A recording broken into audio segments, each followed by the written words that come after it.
kanlı öksürük neden kaynaklanır? Kanlı öksürüğün de birçok sebebi vardır. Yine bir kulak burun boğaz hekimini ilgilendiren bölümler olabileceği gibi göğüs hastalıklarını ilgilendiren kısımlar da olabilir. En sık gördüğümüz sebepler enfeksiyondan sonrası faranjit dediğimiz durumlarda daha koyu bir mukusun öksürme sırasında çıkarılırken o bölgedeki yüzeyel damarlardan oluşan öksürüğe neden olması. Bir diğeri de gırtlak kanserindeki büyümüş kitlelerin kanlı bir öksürüğe neden olması da olası sebeplerden biri. Sadece kanlı öksürük değil, tüm öksürük için bizim aslında en çok önerdiğimiz şey sudur.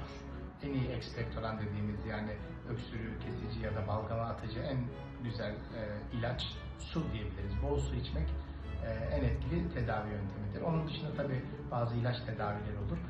Bir de sosyal medyada olan ballı süt vesaire gibi şeyler belli bir öksürüğe faydası olmasa da en azından zararı olmayan tedavilerdir. Kullanılmasını biz şiddetle karşı değiliz, kullanılabilir. Yararı olan hastalarda da faydası olabilir.